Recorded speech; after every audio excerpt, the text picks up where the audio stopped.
Hello, everyone. It is me, your friendly neighborhood Israeli wheat field. Yes, Shalom. It is now time for me to teach you about the halachot of Perek Chafei. That's chapter 25 in the book of Vayikra. And this is one of my favorite prakim. Yes, it is the beginning of Parshat Bahar. The Torah mentions about taking care of your land. That's right. People take me for granted all day. They just walk on me and plant things in me and expect me just to grow nice wheat for them. Well, such a nice thing that the Torah commands us to take care of the land too. Every 7 years, we have to observe Shemitah. That's right. Shemitah is the 7th year. So in the Shemitah, we count, the court is supposed to count 7 years. 1, 2, 3, 4, 5, 6. And the 7th year, no planting is allowed to be done in the field. That's right.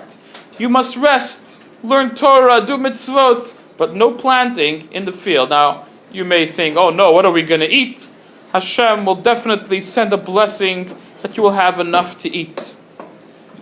Then, there is something called the Yovel year. The Yovel year is a very special time. You see, it sort of works like this. If we were to do a little chart over here, we would make a chart, a calendar, a 7-year calendar. Year 1, year 2, 3, 4, 5, 6, and 7. And then 1, 2, 3, 4, 5, 6, and let's put another row for 7. And this is what happens, okay? In year 1, 2, 3, 4, 5, 6, it is okay to grow nice green produce. However, in the 7th year, year number 7, is called Shemitah. No planting, plowing, harvesting, any work in the field. Now here's where it gets interesting. If you count how many cycles go by, the first 7 years is cycle 1, then cycle 2, and 3, and 4, and 5, and 6. But after 7 cycles, the seventh year, the 49th year of the 7-year cycle is called Shemitah. And then the year number 50 is a very special year. It is called a Yovel year. And a Yovel is basically a big shofar. We'll draw a picture of a nice shofar over there.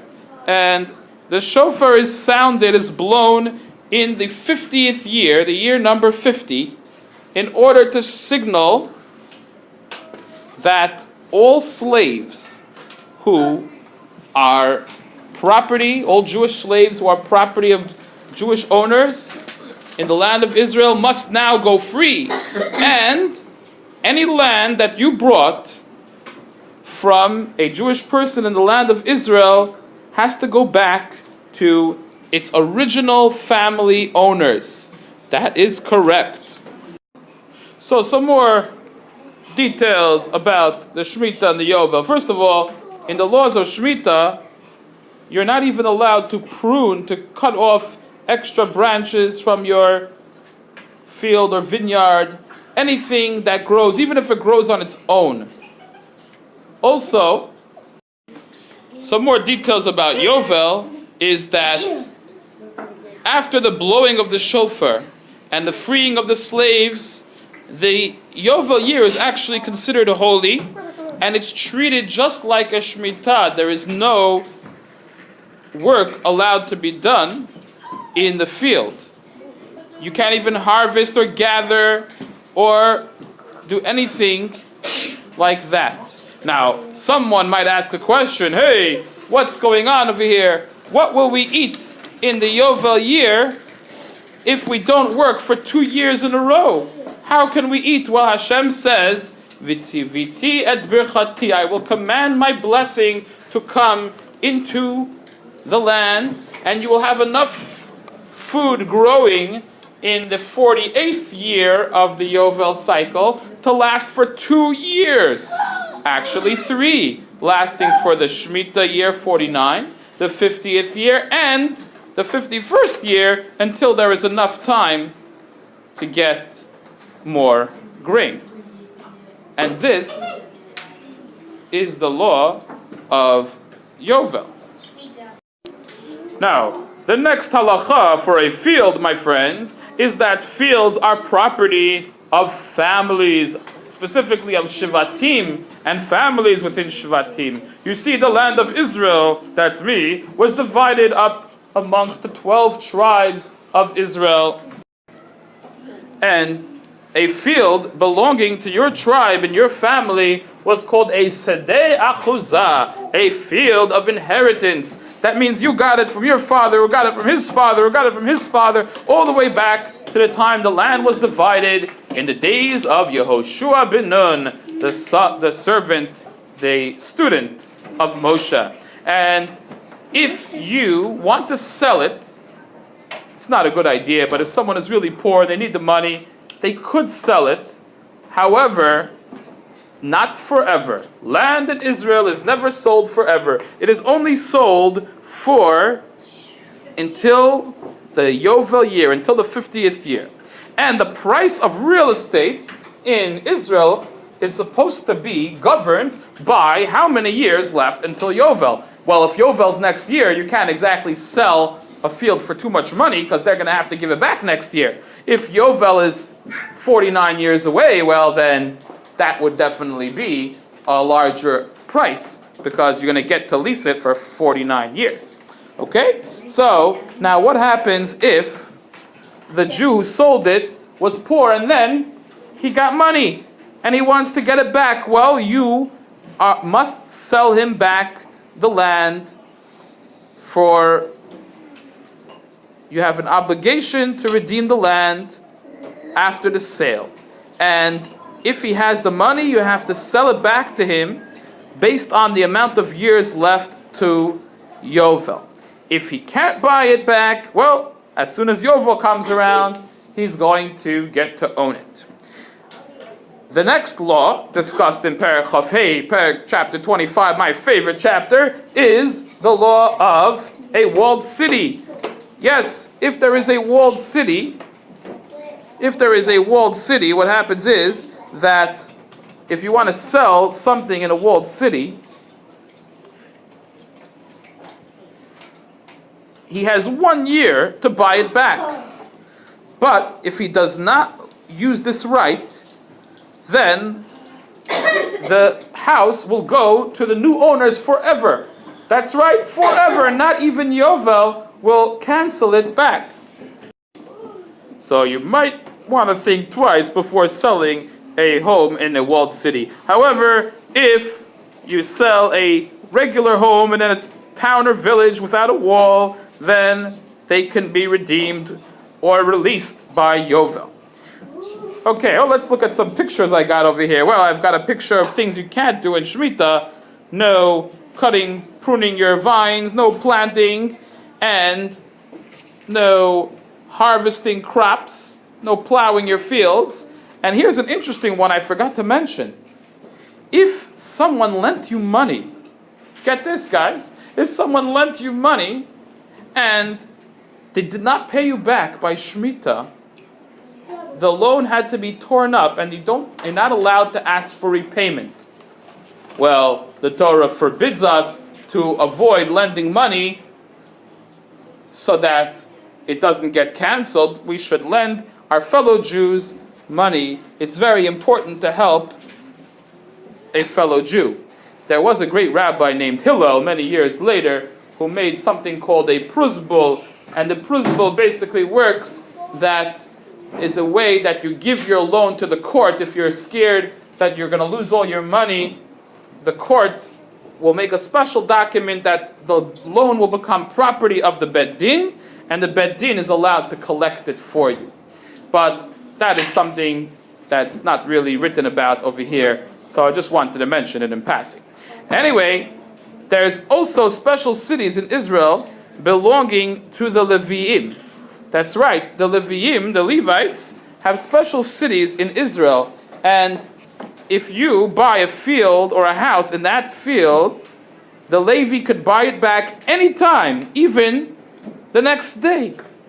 That's because this property was given to them by Hashem. And the Torah tells us that you have to leave 2,000 amot, green, meaning no planting, around, no houses, around a Levite city. And you can never sell a Levite city forever.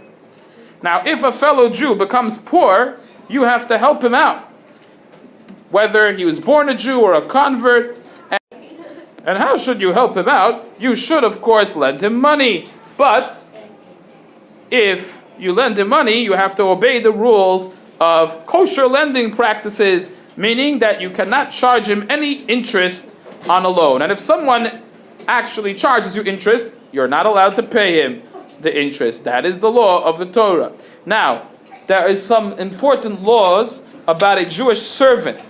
An Eved Ivri. An Eved Ivri must be treated very special. The Torah commands us that we must treat this Eved Ivri as good as yourself. You cannot treat him like a slave and make him do any demeaning work. Like you can't tell him, oh, just go make me a cup of tea. And when he brings you the tea, pour it down the garbage. You have to treat him like an employee. And you're not allowed to take him and sell him on the slave market like a common slave. He is, after all, your brother, your fellow Jew. Don't mistreat him or intimidate him because he is a slave. And actually, our rabbis tell us, if whatever you're eating, you have to make sure to give him the best food just like you. And whatever clothing or sleeping wear that you have, like blankets and pillows, etc., you have to give him just the same as you and not treat him any worse. Now, if you have a non-Jewish servant, an Eved Kanani, first of all, you're allowed to buy a servant from the surrounding nations if they have slavery laws. And you can even buy a servant from non-Jews that live in your land, as long as they're not from the 7 nations that was commanded to be sent out of the land in the days of Yehoshua.